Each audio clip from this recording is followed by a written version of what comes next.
গত 15টি বছর ধরে, 15টি বছর না, ঠিক 2014 থেকে এই অবধি বাংলাদেশের যে রাজনৈতিক কালচার, সংস্কৃতিটা এমনভাবে দাঁড়িয়ে গেছে, এখানে জনগণ ভোট দিবেন, জনগণ নির্বাচিত করবেন, বা জনগণেরকে রাজি খুশি করি আমাকে সংসদে যেতে হবে, এই জিনিসটি নতুন করে শুরু করতে হবে, এটা নষ্ট হয়ে গেছে।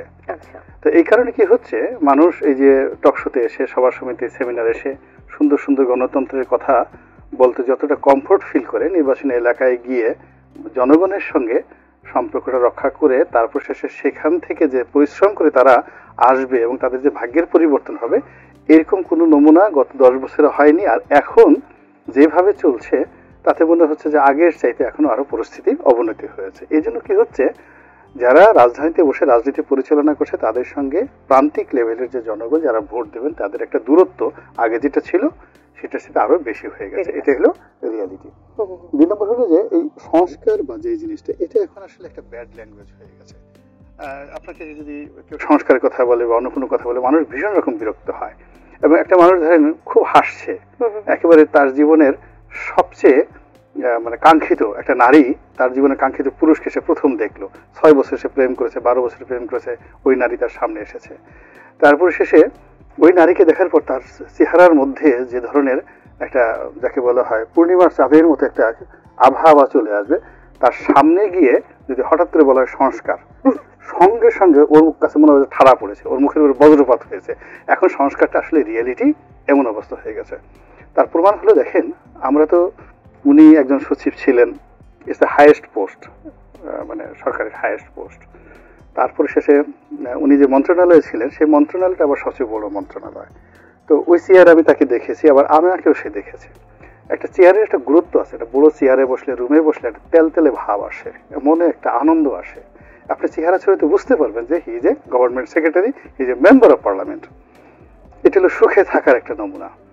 এবং এই জিনিসগুলো আসে আরো ভালো হয় যদি ক্ষমতার চেয়ারে বসে একটা মানুষ ভালো চিন্তা করে, ভালো কাজ করে, তার উপর একটা ঐশ্বরিক যাকে বলা হয় দোয়া ভর করে, এবং আলটিমেটলি তার কথাবার্তা, চাল চলনের সব কিছুর মধ্যেই একটা স্মার্টনেস চলে আসে। তার চিন্তা চেতনায় মানে সে যা বলে এটা সব মধুর মতো মনে হয়, অমৃত মনে হয়। তার নিজের কাছে মনে হয় নাকি যারা শুনে? না, যারা শুনে সবার কাছে মনে হয়। যদি সে ভালো, মানে প্রথমত হলো চেয়ারে বসার সঙ্গে সঙ্গে যদি এনভায়রনমেন্টটা ভালো হয় তাহলে তার মানে চেহারা ভালো দেখাবে, দেখতে সুন্দর লাগবে, ব্যক্তিত্বময়তা তৈরি হবে। আর উনি যদি ভালো চিন্তা করেন, গুড থিঙ্কিং করেন, তাহলে তার চেহারা শুরুতে একটা যাকে বলা হয় একটা ঐশ্বরিক আবহাওয়া চলে আসে। তাকে দেখলে মনে হয় যেন এই লোকটি আল্লাহর রহমত প্রাপ্ত, নিয়ামত প্রাপ্ত। এখন আপনি দেখেন এই সময়টাতে যারা এখন উপদেষ্টা আছেন বা সরকারে যারা কর্তা ব্যক্তি আছে, কারো চেহারার মধ্যে এই ধরনের নূর ভাব আছে কিনা, একটা আভা আছে কিনা, উজ্জ্বলতা আছে কিনা। আমি কাউকে দেখছি সবার চামড়া শুকিয়ে গেছে, সবার গায়ের রং কালো হয়ে গেছে, সবাই হাসতে গেলে মুখ বাঁকা হয়ে যাচ্ছে, ক বলতে গেলে খ হয়ে যাচ্ছে, যা বলতে চাচ্ছে ঠিক মতো বলতে পারছে না, এবং তারা ঠিক মতো ঘুমাতে পারছে বলে আমার কাছে মনে হচ্ছে না। ইট মিনস ক্ষমতার যে কেন্দ্রগুলো আছে সেই কেন্দ্রগুলোতে আসলে তারা যা বলছে, তারা যা চিন্তা করছে, ওখানে যা কিছু ঘটছে, এই তিনটা সমন্বয় হচ্ছে না। বিকজ তারা এখন যেখানে আছে, আমি 2009 সনে সেই জায়গাতে, মানে তার চেয়ে ভালো জায়গাতে থেকে আসছি। বিশ্বাস করেন, সংসদীয় গণতন্ত্রে মেম্বার অফ পার্লামেন্টের উপর কোনো পোস্ট অ্যান্ড পোর্টফোলিও নেই। তো সেই জায়গাটাতে 5 বছর থেকে আসছি, ফলে ক্ষমতার এই এলোমেলো কোথায় গেলে কেমন হয়, কার রং থাকে, ঢং থাকে, কিন্তু এদের ভিতরে কোনো ছন্দ নাই, সবকিছু ছন্দপতন। 1। 2 নম্বর হলো আপনি কতটা রুচিসম্মত মানুষ, আমার জন্য কি করবেন না করবেন, এটা আপনার ঘরের মধ্যে গেলে বোঝা যাবে, আপনার বাথরুমে গেলে বোঝা যাবে, আপনার বাড়ির পরিষ্কার পরিচ্ছন্নতা দেখলে বোঝা যাবে। আপনি গিয়ে দেখেন এই ঢাকা শহরের সবচেয়ে অবহেলিত ভবন এই মুহূর্তে যমুনা, এই সামনে কটা পুলিশের কাঁটাতারের বেড়া সেখানে রাখছে, এই যে সমস্ত সিকিউরিটি গার্ডরা সামনে দাঁড়িয়ে আছে এলোমেলো বন্দুক এইভাবে নিয়ে, কেউ নাক খোঁচাচ্ছে, কেউ কান খোঁচাচ্ছে। তারপর শেষে ওই দেখলাম যে ওয়ালের মধ্যে, আমি মাঝে মাঝে যাই, ওয়ালের মধ্যে রাজ্যের সব ধুলাবালি।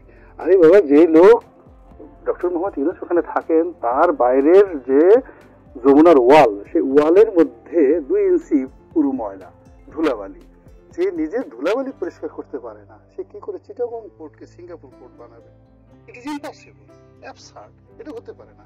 চ্যারিটি বিগিনস ফ্রম হোম, সেই জায়গাতে। তো এই যে যা কিছু হচ্ছে, এখান থেকে আসলে ভালো কিছু আশা করাটা আসলে একটা নিজেকে প্রবোধ দেওয়া, বা চারিদিকে যখন প্রলয় হচ্ছে সে প্রলয়ের মধ্যে ভালো কিছু আশা করে, কিন্তু এখন যা কিছু হচ্ছে কোনো কিছুর মধ্যেই আসলে মঙ্গলময় কিছু, রাজনীতিতে কারা এগিয়ে, এটা যদি একটু ছোট করে শুনি তাহলে। এখন কোনো রাজনীতি নাই, প্রথমত at this moment there is no politics. এখানে যা কিছু হচ্ছে এটা, আর যা কিছু বলে এটাকে অন্য কিছু নাম দিতে পারেন, আপনার যা ইচ্ছে তাই নাম দিতে পারেন, কিন্তু এখন যা কিছু হচ্ছে এর মধ্যে আমি আসলে কোনো রাজনীতির নামগন্ধ দেখতে পাচ্ছি না। কয়েকদিন যাবৎ খুব পড়াশোনা করছি রাজনীতি নিয়ে, কিন্তু এই বর্তমানে জমানাটা মানে কোন রাজনীতির মধ্যে ফেলবো বাংলাদেশের ইতিহাসে আমি কখনো আপনি ফেলতে পারছেন